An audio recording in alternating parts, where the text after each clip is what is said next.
Bueno, muy buenas noches, muy buenas tardes para todos, muy bienvenidos. Ya nos hemos estado saludando, pero a fin de que quede registrado nuestro saludo y bienvenida, lo volvemos a repetir. Damos gracias al Señor de volvernos a encontrar después de 15 días. Se nos ha hecho un poquito extraño, ¿no? Teníamos un ritmo muy bueno, semanas que pasamos al jueves para no suspender, y de pronto tener 15 días sin esta clase nos parece algo raro. Claro, algunos hemos tenido el privilegio de estar reunidos con muchos hermanos y hemos estado recibiendo abundante bendición de comunión, de alabanza, de adoración, de testimonios y de la propia palabra de Dios. Por lo tanto, supongo que también muchos de vosotros habéis estado en vuestras propias iglesias, celebrando el Domingo de Resurrección, aunque para nosotros todos los días son de resurrección porque celebramos la vida de Cristo permanentemente, ¿no?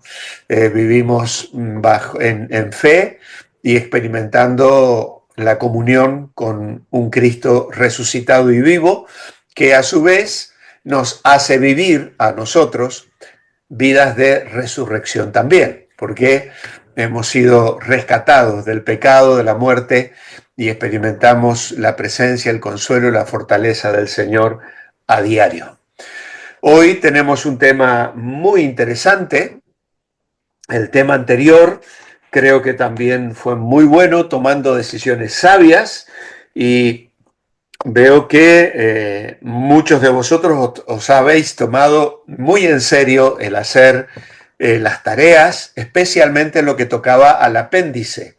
Estoy realmente contento y satisfecho. Hay en mi corazón una satisfacción grande cuando uno encuentra respuesta en los hermanos, en los alumnos, en los que toman las clases, que se toman en serio el hacer los trabajos, y a eso a mí me alienta enormemente porque veo que estáis apreciando y valorando lo que estamos compartiendo de la palabra de Dios.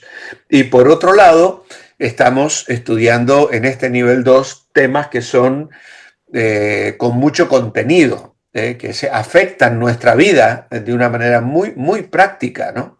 Entonces es importante que le dediquéis ese tiempo para hacer esos repasos, para tomar vuestras propias notas y para enviar las tareas, lo cual le da sentido mayor a todo lo que estamos haciendo.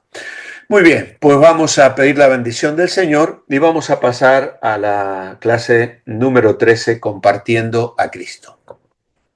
Amado Padre, queremos darte gracias en esta noche por reunirnos nuevamente. Gracias por lo que nos has dado a lo largo de estos 15 días, Señor, tantas cosas que hemos podido experimentar, algunos hemos viajado, has guardado nuestra salida, nuestra entrada.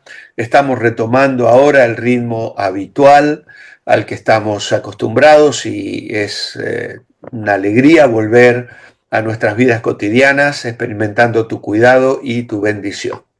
Y ahora, Padre, al tomar esta hora para meditar en este tema tan precioso, tan especial, tan importante, de dar testimonio de Cristo, necesitamos también tu ayuda, tu dirección y la luz del Espíritu Santo para comprenderlo y aplicarlo a nuestra vida. Dirígenos, Señor, nos ponemos en tus manos de amor, orando agradecidos en el nombre del Señor Jesucristo. Amén. Amén. Muy bien, pues vamos entonces a compartir la pantalla para que podáis, como siempre, tomar vuestras propias notas. Yo tengo que también darle aquí al sonido para que me podáis escuchar bien.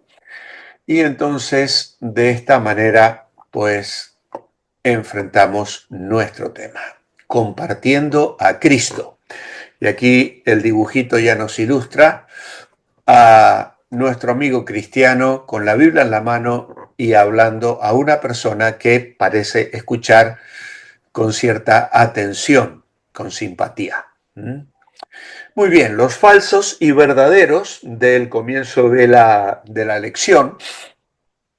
La primera de ellas es: yo puedo decidir si quiero o no evangelizar.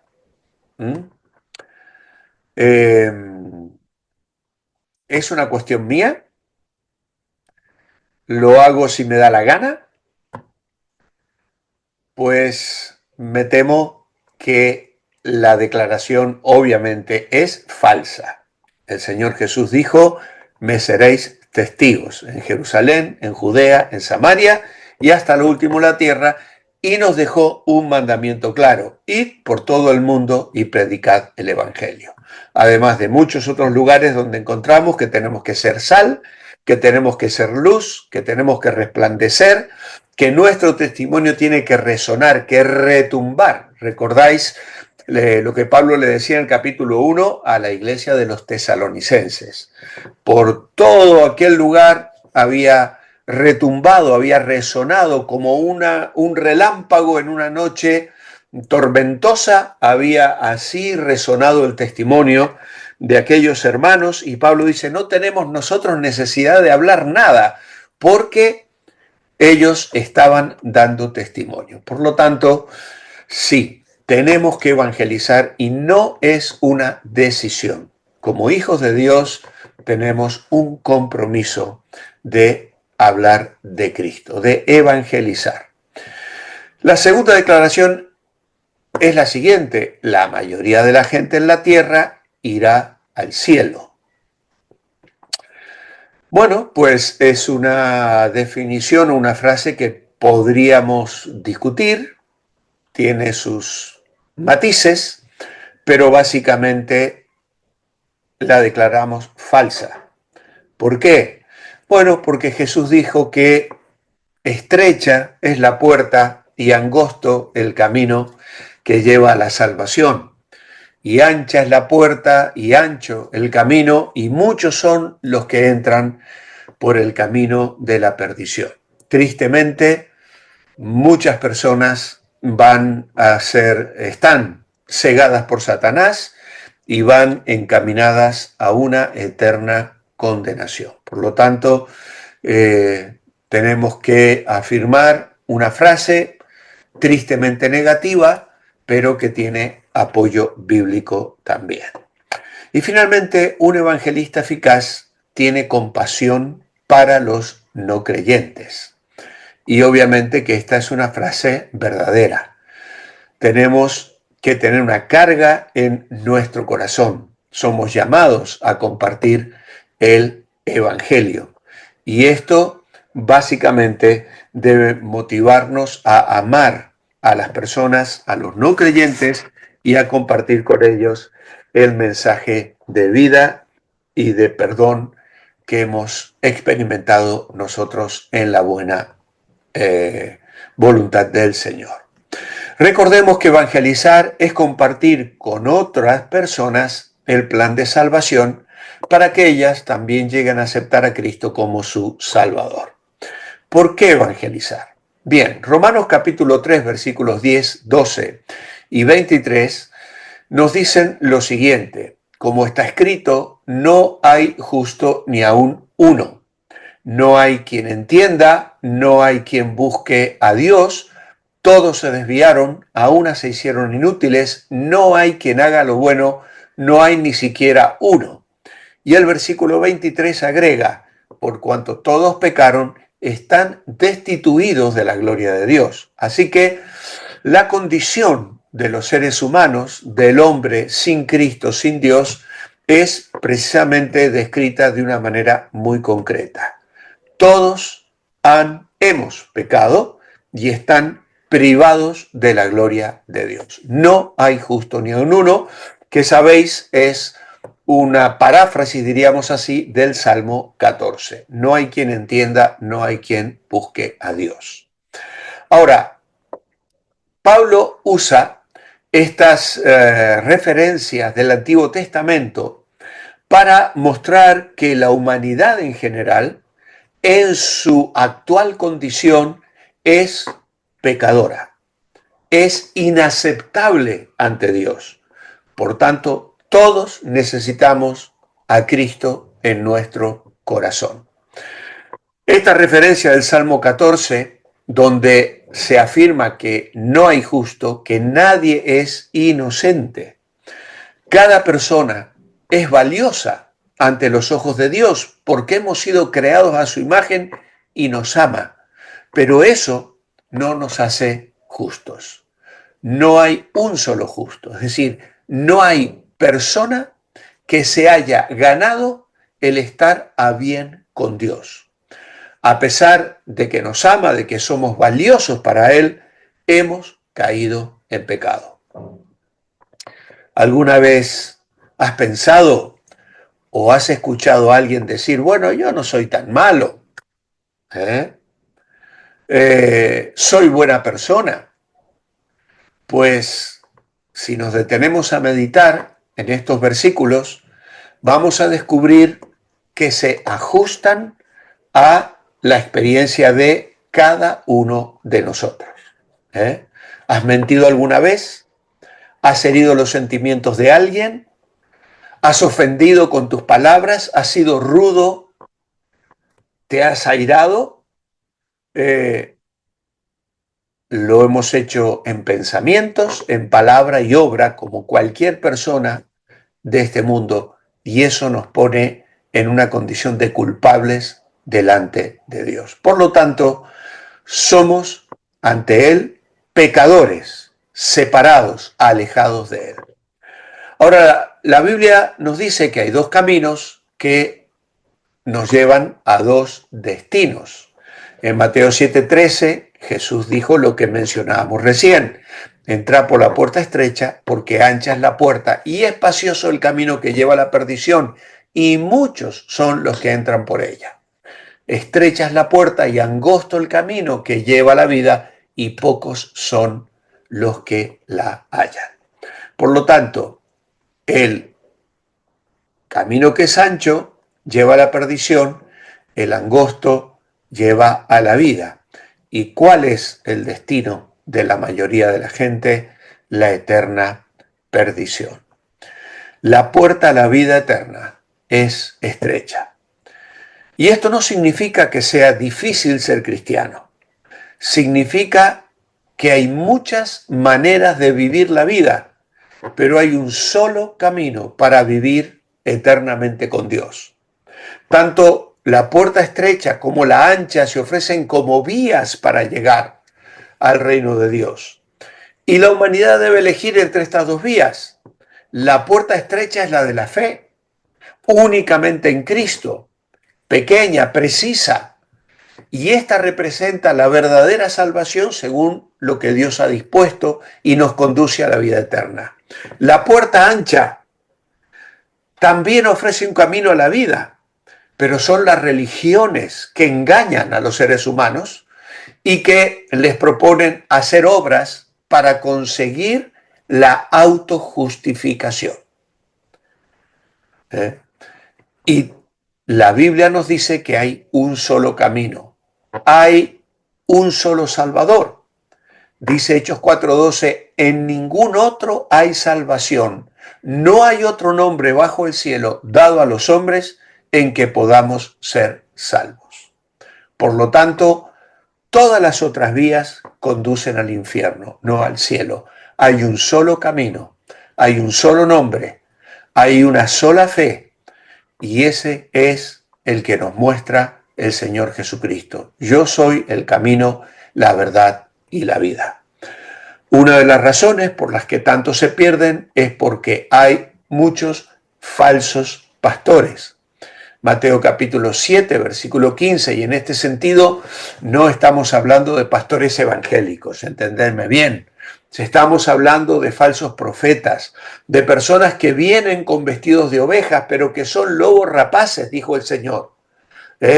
Entonces, no engañan disfrazándose de ovejas, sino haciéndose pasar por pastores verdaderos. Promueven la puerta estrecha y el camino espacioso. Los falsos profetas aparecían con mucha frecuencia en los tiempos del Antiguo Testamento. Profetizaban solo lo que el rey y el pueblo quería oír y afirmaban que el mensaje era de Dios. Jeremías tuvo que luchar con ellos. Y otros profetas como Elías y Micaías y otros verdaderos profetas se enfrentaron a los falsos que recibían las subvenciones del rey. Ahora, Esos falsos maestros eran tan comunes como lo son hoy tantas falsas religiones, tantas sectas, tantas propuestas que hay para la gente. Cosas que suenan a religión, pero que están motivadas por dinero, por prestigio, por poder. Y cuando éstas disminuyen a Cristo y se glorifican a sí mismos, nos están ya mostrando la falsedad de sus enseñanzas. Jesús describió a estos maestros como lobos vestidos de ovejas, indicando entonces que la falsa enseñanza casi siempre parece ser algo atractivo y algo bueno. En Primera de Juan, capítulo 2 y versículo 28, se nos manda a permanecer en Cristo para que en su venida no tengamos que alejarnos de Él avergonzados. Dice ahí, ahora hijitos, permaneced en Él. La prueba visible de ser cristiano es una conducta recta. Muchas personas hacen cosas buenas, pero no tienen la fe puesta en Jesucristo. Otros afirman que tienen fe, pero rara vez producen buenas obras. Un déficit, ya sea en la fe o en la conducta recta, será motivo de vergüenza cuando Cristo vuelva. Debido a que la verdadera fe siempre produce buenas obras, los que afirman que tienen fe y viven de forma recta van mostrando los frutos de su fe, que son verdaderos creyentes. Las buenas obras no producen salvación, pero son necesarias para probar que la verdadera fe está presente en mi corazón. Y el contraste de esto está en Efesios 2, 8 y 9 y en Santiago capítulo 2, versículos 14 al 17. Efesios 2, 8 y 9 dice, por gracia sois salvos por medio de la fe, y esto no de vosotros, pues es don de Dios, no por obras para que nadie se gloríe. Y Santiago 2 dice, muéstrame tu fe sin tus obras y yo te mostraré mi fe por mis obras. Por lo tanto, siempre que Juan habla de permanecer, se refiere a permanecer en la fe de salvación, con lo cual el cristiano da evidencia de que es un creyente verdadero. La esperanza del regreso de Cristo produce también ese efecto de permanencia continua en cada creyente verdadero que anhela ese futuro glorioso que Dios nos ha preparado. Pablo a eso le llamó amar su venida y dijo que quienes mantienen vivo ese amor serán coronados con justicia eterna, una corona de justicia, dice Pablo, a los que aman su venida, 2 Timoteo 4, 8. Así que permanecer significa estar firme en Cristo y es Él quien garantiza la esperanza de cada creyente. Así que nuestro manual aclara, el que permanece en Cristo será obediente a su mandamiento de llevar el Evangelio al mundo entero. No sabemos el día ni la hora, pero cada día estamos más cerca de su venida. Y Romanos 13:11 dice, conociendo el tiempo, que es ya hora de levantarnos del sueño, porque ahora está más cerca de nosotros nuestra salvación que cuando creímos. Si esto lo escribió Pablo hace casi 2000 años, amados hermanos, ¿cuánto más estamos nosotros más cerca, más cerca? Probablemente seamos ya la última generación. Las cosas que estamos viendo en el mundo, en el caos político, las guerras, el caos económico, las situaciones de degeneración en todos los sentidos y los avances científicos que están llegando a unos límites ya éticamente pecaminosos, nos hacen pensar que pronto Dios va a poner un límite a la humanidad en su deseo de construir la Torre de Babel, ¿no? Es decir, bueno, vamos a llegar a lo más alto para ser señores de nosotros mismos. Así que está más cerca. Claro, seremos glorificados cuando el Señor venga. La venida de Cristo se aproxima más cada día que pasa, ¿vale? Y eso nos debe mover a vivir en santidad. Pero bueno, estamos con el tema no de la santidad, estamos con el tema de la evangelización. Y forma parte de la santidad. Forma parte de esas buenas obras que muestran que en mi corazón hay una fe genuina. Evangelizar no es una opción de la que yo puedo decir si voy o no a evangelizar. Es que hay alguno que puede decir, bueno, yo no tengo el don de evangelismo. Hay un hermano que tiene el don de evangelismo, yo no lo tengo. Es cierto, no todos tienen esa capacidad de comunicar el evangelio y de establecer puentes de empatía con la gente para comunicar y convencer y llevar a los pies de Cristo. Pero es que somos llamados testigos de Jesucristo. Y el Señor nos dejó un mandamiento a toda la iglesia. Y la tenemos aquí en Mateo 28, 19. Y por todo el mundo y predicad el Evangelio en todas las naciones, bautizándolos en el nombre del Padre, del Hijo y del Espíritu Santo. A ser discípulos. ¿Y cómo voy a ser un discípulo si no le explico el Evangelio? Yo tengo que dar explicaciones del Evangelio.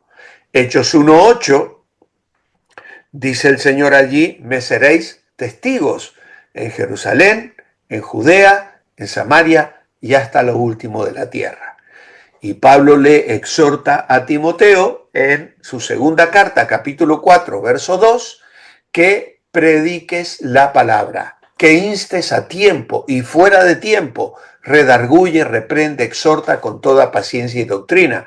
Claro, alguno dirá, claro, Timoteo era un pastor. Ya, sí, era un pastor, pero de alguna manera también era un hijo de Dios y era un testigo como lo soy yo y lo es cualquiera de nosotros. Por lo tanto, tenemos allí ese ejemplo. Para Timoteo fue importante predicar el Evangelio a fin de que la fe cristiana se difundiera por el mundo. Y nosotros creemos en Cristo hoy porque hubo personas como Timoteo que fueron fieles a su misión. Todavía hoy es de vital importancia para los creyentes difundir el Evangelio. Hoy día están vivas la mitad de las personas que han vivido en este mundo y la mayoría no conoce a Cristo. Él viene pronto y quiere hallar a sus fieles creyentes listos para Él. Quizá estar a favor de Cristo o hablar a otros de su amor pueda causarnos ciertos inconvenientes. Pero predicar la palabra de Dios es la responsabilidad más importante que se ha dado a la iglesia. Por lo tanto, debemos mantenernos preparados, con ánimo, sensibles a las oportunidades que Dios nos da para contar las buenas nuevas. Hay una hermana en la iglesia que en algunas ocasiones suele decirlo a la iglesia, que su oración es, Señor, prepara los corazones con los que me voy a encontrar hoy. Otras veces ora y dice, Señor, yo quiero encontrarme con esas personas que tú estás preparando y dame sabiduría para hablarles de ti, ¿no? Entonces, es una oración sabia. Señor, yo quiero contactar hoy con personas que te necesiten, que tú estás trabajando en sus corazones. Cuenta conmigo, Señor, para darles testimonio. Es una manera de presentarse y decir, Señor, aquí estoy, úsame, úsame. Así como estos pasajes, hay otros más en los cuales encontramos que evangelizar no es una opción, sino un mandato. Hemos dicho que todo creyente debe prepararse para presentar el evangelio.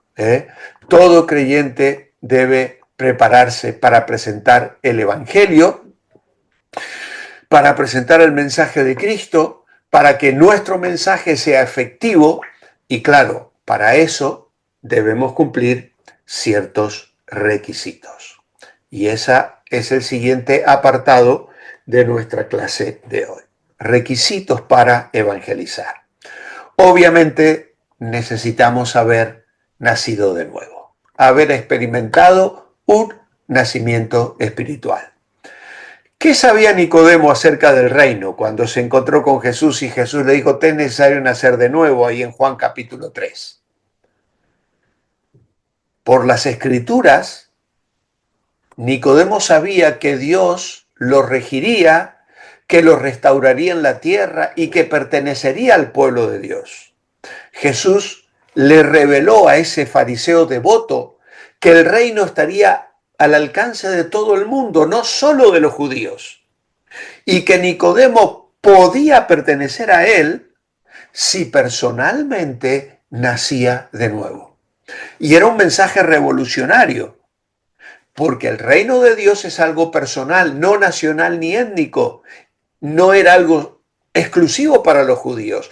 Por eso le dice a un fariseo el conocido versículo de Juan 3:16. De tal manera amó Dios al mundo que ha dado a su Hijo unigénito para que todo aquel que en él cree no se pierda, mas tenga vida eterna. Se lo estaba diciendo a un judío fariseo. Debió ser tremendo para aquel hombre, incluso para los discípulos que escuchaban y que les costó tanto entender que los gentiles también eran dignos de ser llamados al arrepentimiento y que podían experimentar ese renacimiento espiritual. Y esto es algo que Dios hace a través del Espíritu Santo y que debe haberlo hecho en tu vida y en la mía para luego que podamos ser testigos. Luego también se nos dice en Juan capítulo 15 que debemos permanecer en Cristo. Esto es vivir en comunión con Cristo, dependiendo siempre de Él. Además, debemos tener compasión por las personas, como las tuvo Cristo. En Mateo 9:36 nos dice que al ver las multitudes, tuvo compasión de ellas, porque estaban desamparadas y dispersas como ovejas que no tienen pastor. Y en el capítulo 14 vuelve a repetir que vio la multitud y tuvo compasión y sanó a los que de ellos estaban enfermos. En Mateo 7:29 también se nos dice que debemos tener autoridad. Esto no quiere decir que tenemos que andar haciendo milagros o sanidades, sino que debemos tener respaldo de las Escrituras para predicar y sobre todo debemos demostrar con nuestra propia vida lo que Cristo ha hecho por nosotros a través de su palabra. Él enseñaba como quien tiene autoridad, no como los escribas. Y nosotros somos llamados, dice Mateo 5:16, así alumbre vuestra luz delante de los hombres, para que vean vuestras buenas obras y glorifiquen a vuestro Padre que está en los cielos. Así que cuando los no creyentes miran tu vida y la mía, deberían notar ciertas diferencias para que el mensaje que les comunicamos realmente se lo tomen en serio. Ahora, agrega también allí que no debemos avergonzarnos de dar testimonio de Cristo. Pablo se lo dice a Timoteo, no te avergüences de dar testimonio del Señor, ni de mí preso suyo, sino participa de las aflicciones por el Evangelio según el poder de Dios. Así que hemos nacido de nuevo, tenemos comunión con Cristo, miramos las almas, las vemos perdidas y nuestro corazón debe tener sensibilidad hacia esa situación de perdición que ellos experimentan. Están hundidos en el dolor, en la ansiedad, en la depresión, en la tristeza, en angustias, tantas cosas que la vida trae sobre las personas. Pero además de sentir compasión, tengo respaldo, la palabra de Dios y lo que Dios hizo en mi vida. Como el ciego, ¿se acuerdan? En Juan capítulo 9, yo no sé si era el Cristo, era el Mesías o no era el Mesías, pero yo sé una cosa, antes era ciego y ahora veo. Y esa es la autoridad que nosotros tenemos.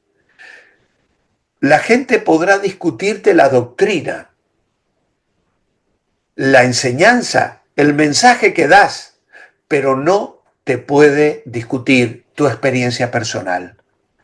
Claro, tristemente la gente dice, bueno, te va bien a ti, si te funciona en tu vida, haz lo que quieras, pero no deja de ser un instrumento útil porque de alguna manera estamos a su altura y lo que le estoy diciendo es, mira, a mí me ha funcionado y te puede funcionar a ti también.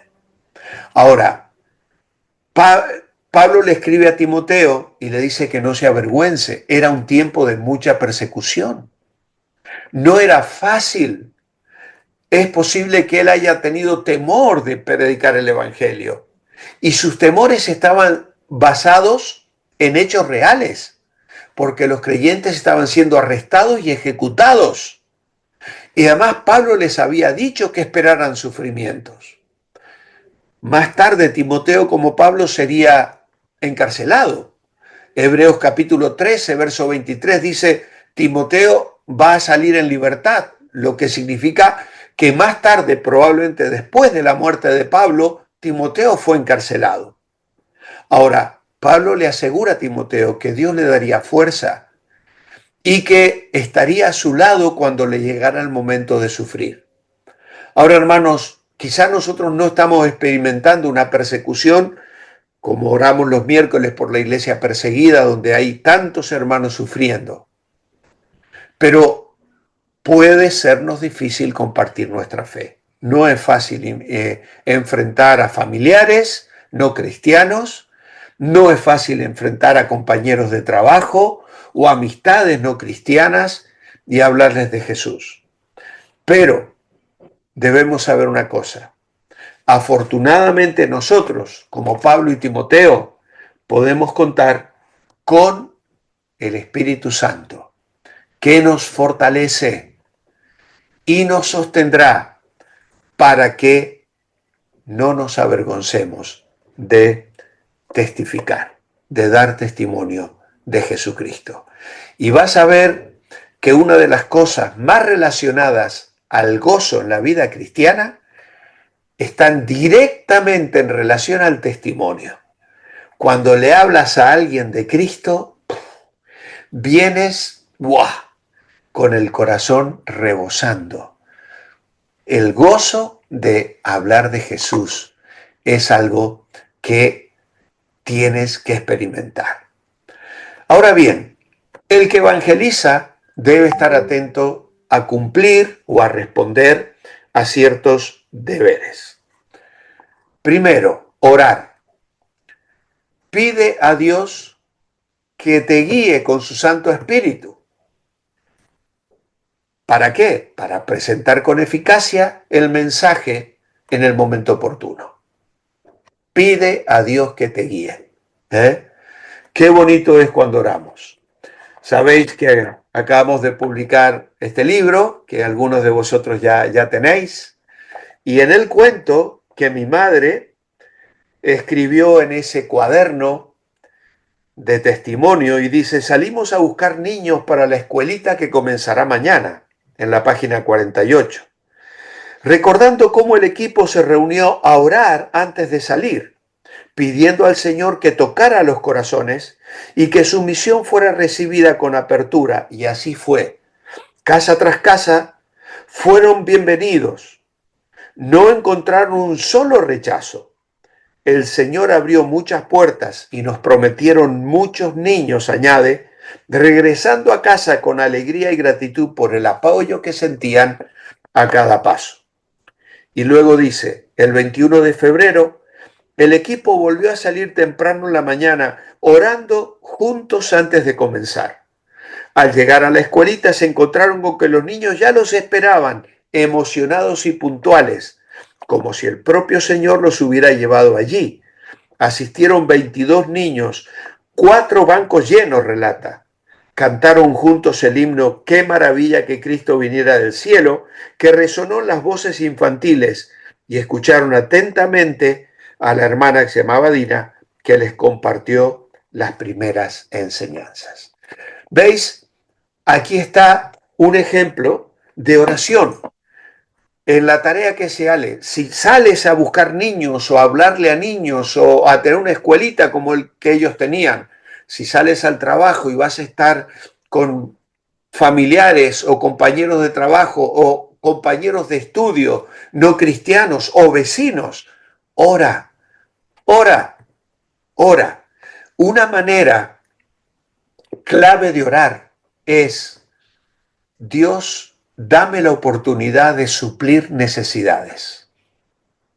¿Eh? Amar es suplir necesidades, hermanos. Amar es suplir necesidades. Y cuando tú le pides al Señor que te ayude a suplir necesidades de tus vecinos, de tu familia, estás diciendo: Señor, ponme en una situación donde esa persona necesite algo que yo se lo pueda dar. Es una manera muy inteligente de orar, porque esa será la oportunidad que tendrás para decirle a esa persona: ¿sabes por qué te estoy ayudando? No solo porque eres mi vecino, mi amigo, mi compañero de trabajo. Estoy ayudándote porque amo a Dios y porque Dios quiere amarte a través de mí. Eso es suplir necesidades, ¿vale? Entonces, oremos pidiendo al Espíritu Santo guía, oportunidad, el saber ver la oportunidad, no perder la oportunidad de hablarle a las personas de Cristo. En segundo lugar, escudriñar la Biblia. Es importante que el mensajero de Dios estudie diariamente la Biblia, porque ella es la que da testimonio de Jesús.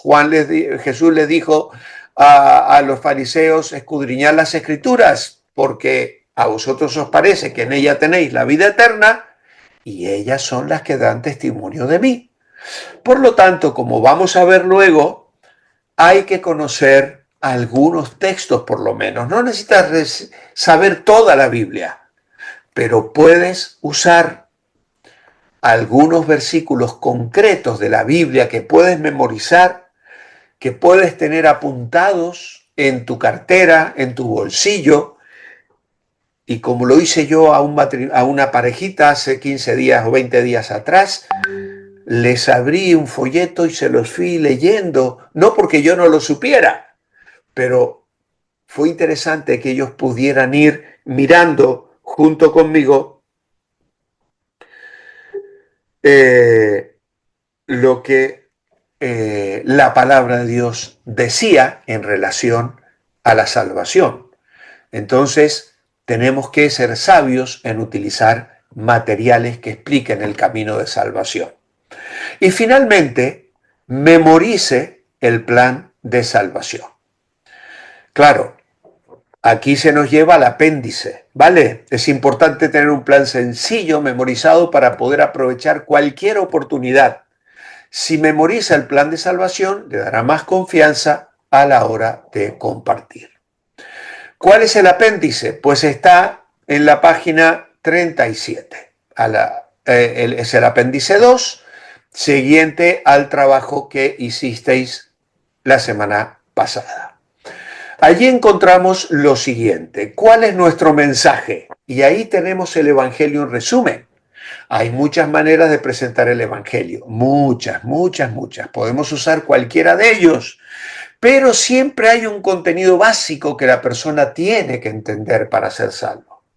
El siguiente plan de salvación está adaptado de un método muy famoso llamado las 4 leyes espirituales. Es muy fácil de recordarlas. La ley 1 la tenéis allí, que es: Dios te ama y tiene un plan para tu vida. ¿Vale? Juan 3:16, de tal manera amó Dios al mundo que ha dado a su Hijo unigénito para que todo aquel que en él cree no se pierda, mas tenga vida eterna. Y Juan 10:10, yo he venido para que tengáis vida y vida en abundancia. ¿Por qué cree usted que la mayoría de las personas no están experimentando el amor de Dios y su plan para sus vidas? ¿Vale? Es decir, ¿por qué no estás seguro de que Dios te ama? ¿Por qué el amor de Dios no es algo con lo que tú puedes contar de una manera real en tu vida? La razón es porque hay una segunda ley. Y esa segunda ley nos dice que el hombre es pecador y está separado de Dios. Y ya lo hemos leído recién, lo volvemos a repetir, Romanos 3:23, por cuanto todos pecaron, están destituidos de la gloria de Dios. Romanos 6:23, porque la paga del pecado es muerte, mas la dádiva, el regalo de Dios, es vida eterna en Cristo Jesús, Señor nuestro. Así que Romanos 3:23 nos dice, todos somos pecadores, y Romanos 6:23 dice, la paga del pecado es muerte o separación de Dios. Pero la dádiva, el regalo, es vida eterna en Cristo Jesús, Señor nuestro. Y Efesios 2:8 y 9 nos dice, por gracia sois salvos, por medio de la fe, y esto no de vosotros. Es decir, nadie puede salvarse a sí mismo. Es un don, un regalo de Dios, no por obras para que nadie se gloríe. Esto significa que ninguna persona va a llegar al cielo y va a poder decir, estoy aquí porque lo he conseguido, me lo gané. Dios me ha premiado con el cielo. De ninguna manera.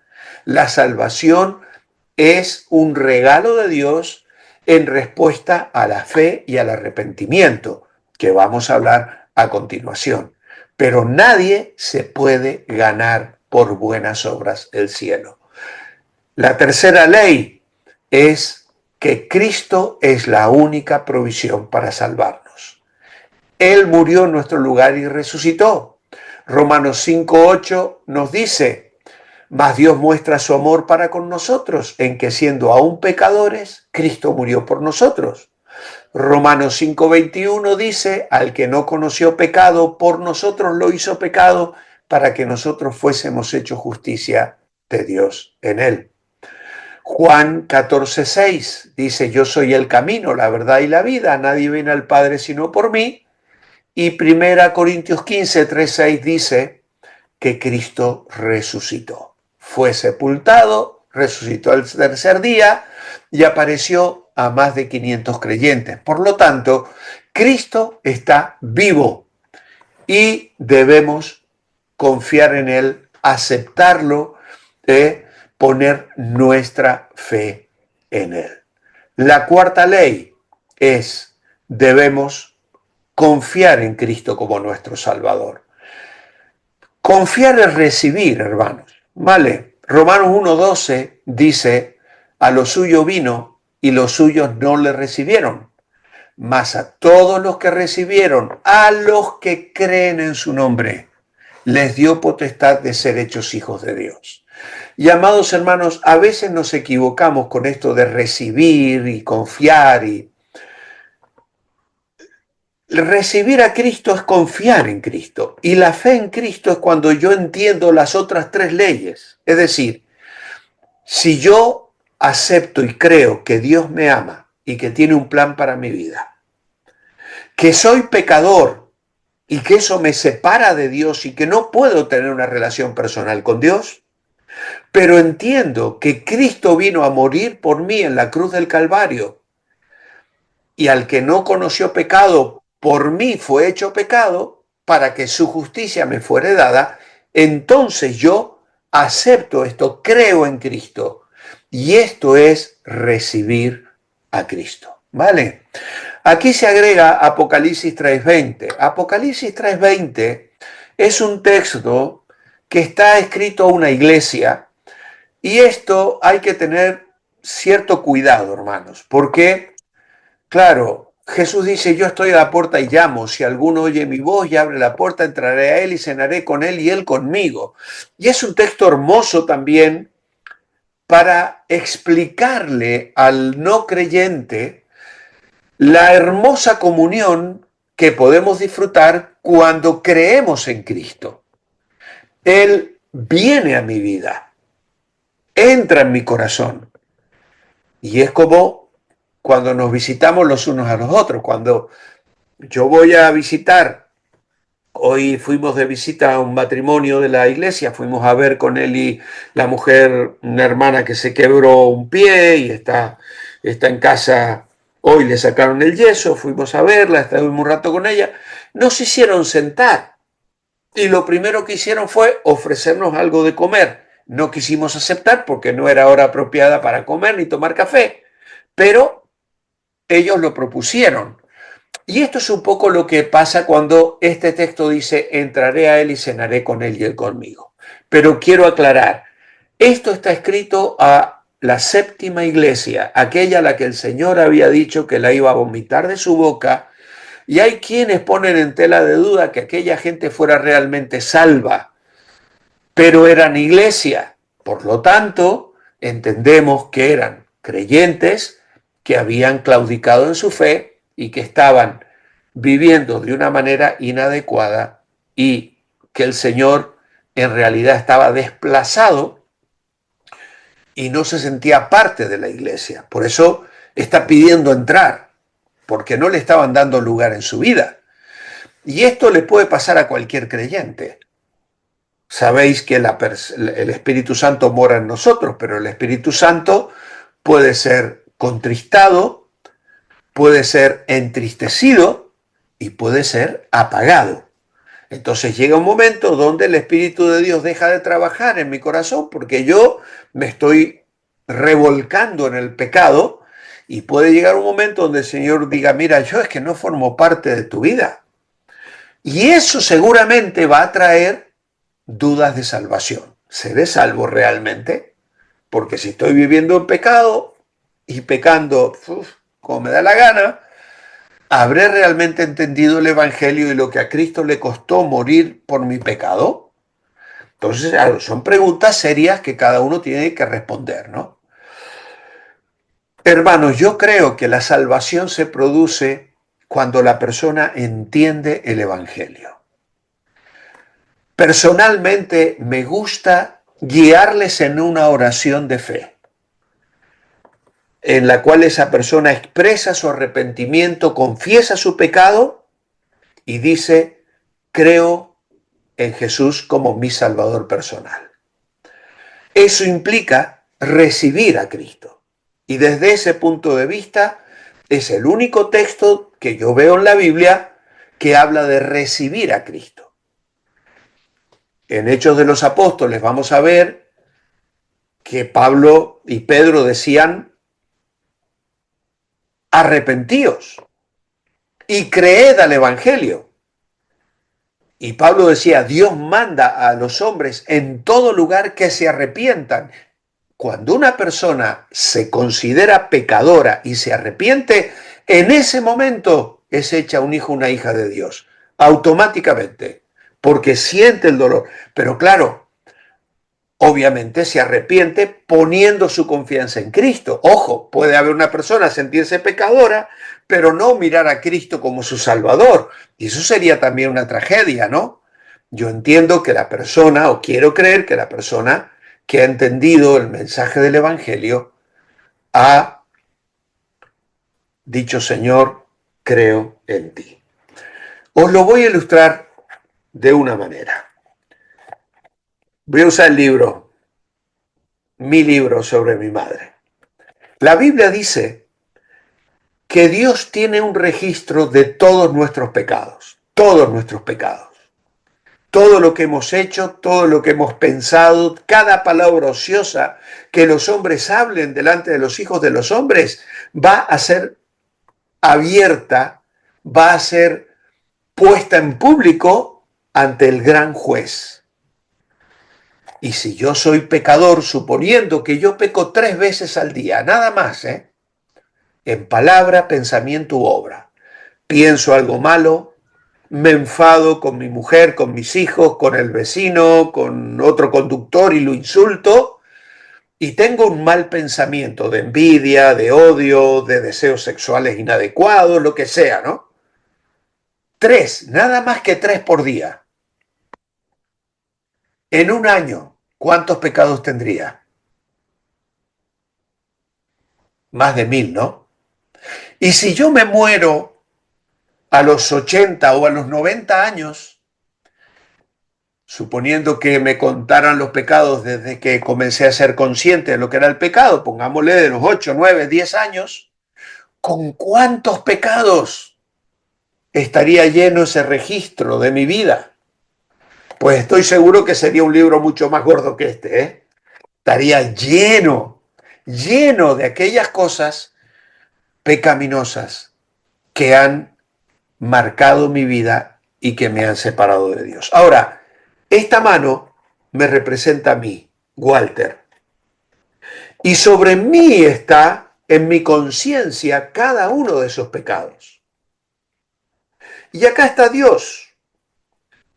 Y yo quiero tener una relación personal con Dios.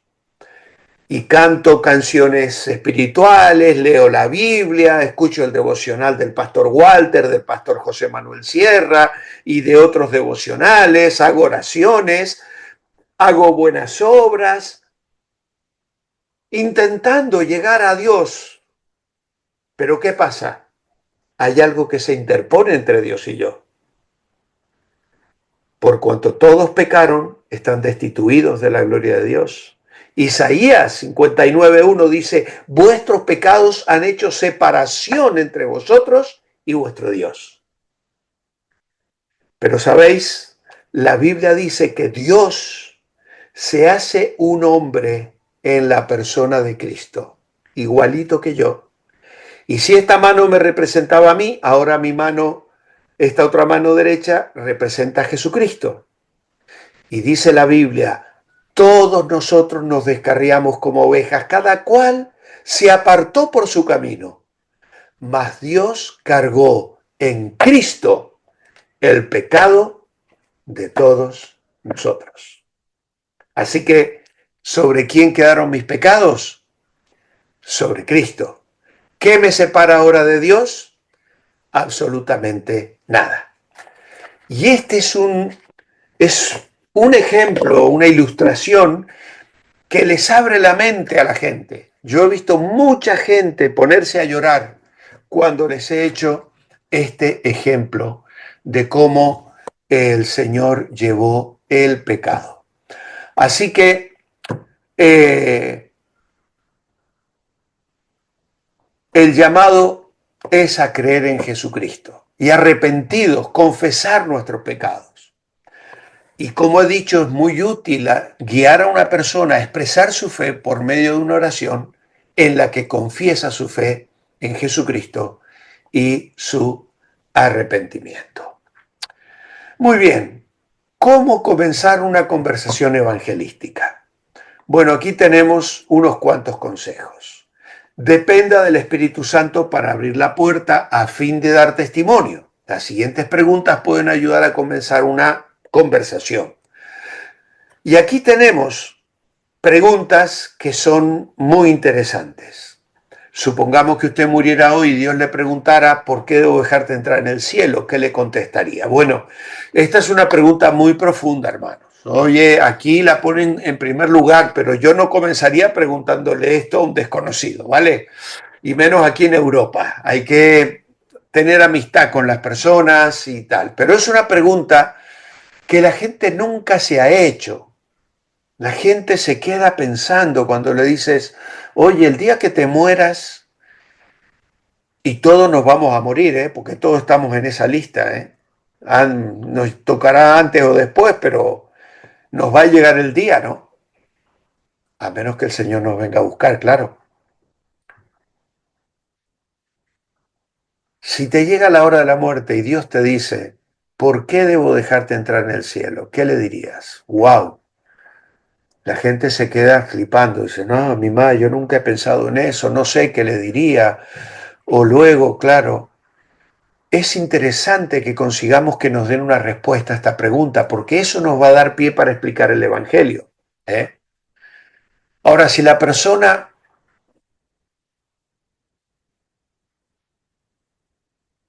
te da una respuesta que entiende el Evangelio, vale, gloria a Dios, es salva.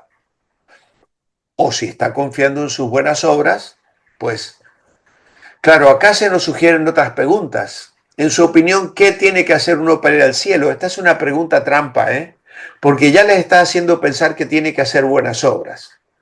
Pero funciona a veces. Hay que tener cuidado al hacerla, pero hay quienes la hacen. ¿Qué tiene que hacer uno para el cielo? Es que no tenemos que hacer nada, solo creer en Cristo. Y cuando yo pregunto qué tienes que hacer para ir al cielo, le estoy diciendo hay que hacer buenas obras. Pero luego la siguiente es interesante. ¿Le gustaría saber lo que dice la Biblia sobre este tema? Luego, ¿quisiera ayudarme dándome su opinión sobre este folleto? Bueno, vale. Yo dudo que una persona hoy se tome mucho tiempo para leer un folleto evangelístico. Luego, con el tema de la pandemia, repartir folletos en la calle, ya casi que ni publicidad te dan en la calle prácticamente. En fin, pero bueno, son algunas maneras que nos sugieren para compartir y buscar manera de crear puentes. Cuando están hablando de temas como los problemas del mundo, el crimen, problemas en la familia, pregunte, ¿cuál será la solución a tantos problemas? ¿Sabía usted que la Biblia tiene respuestas a estos problemas? Bueno, esta es una estrategia que usan mucho los testigos de Jehová. Yo no sé si alguna vez habéis hablado con ellos, pero hombre, ellos te dicen, mira, sabe que esta revista, La Atalaya, nos habla de las guerras y del fin del mundo y aquí están las respuestas de todo lo que va a pasar y lo que está pasando en Medio Oriente, ya la Biblia lo decía, usan esta estrategia muchísimo, ¿vale? ¿Ha llegado usted al punto de sentirse seguro de entrar en el cielo si muriera hoy? ¿Le gustaría saber cómo puede tener esta seguridad? Cuando alguien le cuenta un problema personal que ellos tienen, pregunte, ¿podría orar por usted en este momento? Esta es una muy buena estrategia. La gran mayoría de las personas están muy agradecidas por su interés y su oración. Esto deja la puerta abierta para compartir más con ellos en otra ocasión. Vale, está muy bien, pero claro, a veces necesitamos saber si la persona está entendiendo, ¿vale? Yo a veces hay creyentes que vienen con motivos de oración y dice, tengo una vecina que le han descubierto cáncer, pastor, ¿puede orar por ella? Y yo pregunto, ¿pero le has hablado de Cristo? ¿Se le ha explicado el Evangelio a esa persona? ¿O solo vamos a orar por fulanita de tal que le han descubierto ahora un cáncer y ya? Luego ella va a saber que Dios intervino o escuchó esa oración, tiene algún interés espiritual. Está bien, vamos a orar por ella, pero ¿qué estás haciendo tú? ¿Le estás compartiendo a Jesucristo? Porque si no, luego mi oración en que va a terminar en que los médicos hicieron un buen trabajo y la ayudaron y de Dios nada, ¿no? Entonces, ahí hay que manejar la cosa también con sabiduría. ¿Dónde se encuentra usted en su peregrinaje espiritual? Bueno, esta es una pregunta, aquí en Europa no funciona. ¿Alguna vez le he explicado cómo uno puede conocer a Dios? ¿Me permitiría compartirte lo que la Biblia dice con respecto a este tema? Bueno, pues son maneras interesantes en las que podemos o debemos intentar usar para crear esos puentes a través de los cuales poder llegar al corazón de las personas. Muy bien, aquí tenemos las tareas, reflexionar, lee Apocalipsis 20, y ahí tenemos la descripción de la ira de Dios y se nos hace pensar en nuestros seres queridos, si realmente estamos siendo responsables de hablarles de Cristo, de orar por ellos, y se nos hace un llamado aquí a hacer una lista de personas a las quienes les vamos a compartir. Y luego acá se nos dan algunos consejos, sea sincero, cuide su apariencia, su aseo personal, tener buen aliento cuando vas a hablar con una persona es muy importante. Sé, porque claro, la persona tiene que estar a gusto y si yo tengo mal aliento va a estar deseando largarse lo antes posible, no va a tener ganas de escucharme, ¿eh? Ser amable con la gente. A veces no es tan importante cuánto dice, sino cómo se dice. Hable para convencer, no para vencer. O sea, a veces usamos argumentos tratando de aplastar a las personas y no se trata de aplastar a nadie, amados hermanos, ni de ganar discusiones. El diablo nos suele entretener mucho cuando yo le hablo de Cristo y las personas me comienzan a preguntar, bueno, pero ¿qué pensáis del Papa? Ahora se ha muerto y de quién va a ser el nuevo Papa o de la Virgen María, y nos enfrascamos en discusiones estériles que no llegan a ningún lado y no acabamos de explicar el Evangelio, de compartir nuestra fe. Entonces tenemos que aprender a evitar esas preguntas, y creo que más adelante, no sé si en la tercera lección, porque aquí no va a estar en el segundo nivel, vamos a estar mirando objeciones. Creo que hay un nivel entero, no me acuerdo cuál es ahora de memoria, pero donde vamos a estar estudiando cómo responder las objeciones. ¿Es la Biblia palabra de Dios? ¿Existe el cielo? ¿Existe Dios verdaderamente? En fin, una serie de cuestionamientos que la gente suele usar para impedirnos explicar el Evangelio. Y luego memorice versículos para acompañar su presentación. Y aquí tenemos una reflexión sobre 1 Pedro que tenéis vosotros que apuntar, porque allí se nos exhorta a estar preparados para presentar defensa con respeto y mansedumbre ante todo el que os demande razón de la esperanza que hay en vosotros. Así que, amados hermanos, con esto hemos llegado al final de nuestra presentación de nuestra clase de hoy. Y si tenéis algún comentario, alguna pregunta o alguna cosa que no ha quedado clara, podéis levantar la mano. Muy bien. Virginia. Después Patricia. De la clase, yo y no voy a hablar de ahora, de la clase anterior, ¿cuál era? Porque yo hice el apéndice, pero no sé si había que mandar algo de Sí, tarea. la idea era que mandaras el apéndice intentando poner algún pequeño comentario allí entre párrafos, ¿no? No es mucho, marcando la frase que más te llama la atención. Hay algunas personas que han hecho un trabajo precioso, que han respondido a las 20 preguntas y lo han hecho aparte. Yo no exijo tanto, pero la verdad que tengo que decir que hay algunos hermanos que han hecho un trabajo formidable. Otros han ido respondiendo allí mismo con pocas palabras cada uno, o los que más le llamó la atención, no todos, pero algunas de estas afirmaciones o preguntas que hay aquí. Así que esa es la idea. Y luego también Vale, la gente estuvo enviando las fotos de las dos páginas, como siempre, mostrando vale, que habían cubierto la lección, la página 28 y 29. ¿Vale? vale, que eso no salió en la grabación y yo me quedé con la duda. Vale. Pues lo mando, yo lo hice aparte y lo mando. Gracias, pastor. Zulma había levantado la mano y la veo a Angie también levantando la mano. Zulma. Yo quería preguntarle, ¿el apéndice 2 también tenemos que rellenar? No, el apéndice 2 no hay nada que rellenar. Es para que lo memoricéis, para que lo llevéis en vuestra Biblia, en vuestra cartera. Okay. Aquí tenéis, claro, acá no están los versículos escritos, pero esto Algunos lo sé de memoria, claro, algunos ya lo sé claro. de Es que esto sería muy bueno. Yo los he dicho todos de memoria, ¿eh? O sea, están ahí, forman parte de mi ADN ya, de años y años y años de repetirlos y aprenderlos, ¿no? Y eso es algo maravilloso realmente, ¿no? Entonces, esto es clave, ¿eh? Tenéis que tener, y si no tenéis esto, buscar folletos, pedid en vuestra iglesia, hay muy buenos folletos que a veces podemos llevar. Yo llevo tengo un pequeño bolsito donde llevo mis documentos, las gafas de sol, pañuelos y el móvil, todas esas cosas que uno lleva con uno. Y en uno de los bolsillitos tengo folletos. Y entonces, cuando tengo la oportunidad de hablar con alguien, saco el folleto.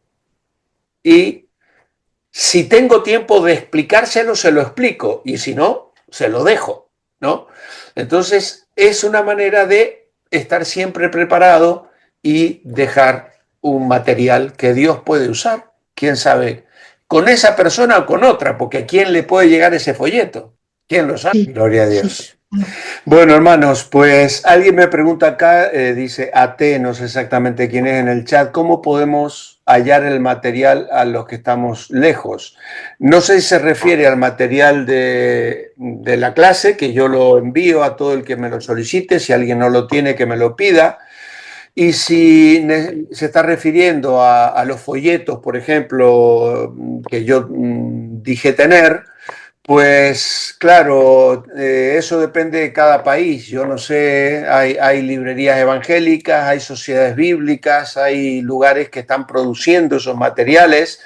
Testimonio Cristiano a cada hogar está en muchísimos países del mundo. Tenéis que buscarlo por internet. Hoy poner en Google, poner folletos evangelísticos o folletos para explicar el evangelio. Y vais a encontrar seguramente que hay entidades que están produciendo y ofreciendo, a lo mejor los tenéis que comprar a un precio muy accesible, y si no, haced lo que hace un hermano que conozco, que escribe los versículos y los lleva en papelitos escritos a mano y se los va dejando a la gente. Los lleva siempre en su bolsillo lleno de papelitos escritos por él, y cuando tiene la oportunidad, pues deja el papelito con el mensaje con las 4 leyes. Por ejemplo, copia: Dios te ama y tiene un plan para tu vida, pero eres pecador y estás separado de Dios, pero Dios envió a Cristo a morir en la cruz para darte salvación.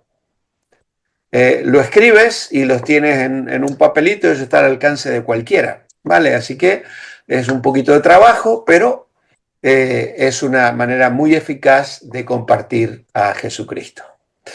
Muy bien, hermanos, pues llegamos así al final. Son y 20 ya, se nos ha ido 1h20 la clase, y yo no tengo problema, yo puedo ir media hora más, pero no puede ser, porque prefiero que os quedéis con ganas de más y no diciendo, uff, el pastor no termina nunca, ¿vale? Vamos a orar. Señor, gracias por esta noche, gracias por el Evangelio que ha resplandecido nuestra mente y corazón, y que sigues teniendo poder para salvar y transformar la vida de miles y miles de personas. Hoy en el mundo se han convertido miles de personas, y mañana se van a convertir también, entendiendo el Evangelio. Concédenos ser parte, Señor, de esa bendición, de ese gozo de ver almas pasar de muerte a vida. Úsanos, Señor, para levantar en alto esa antorcha del Evangelio, para ser sal y luz allí donde tú nos has colocado. Oramos agradecidos a ti en el nombre de Jesús. Amén. Muy buenas tardes, muy buenas noches, hermanos. Hasta la semana que viene. Hasta la próxima. Buenas noches, buenas tardes. Gracias, Adiós, adiós.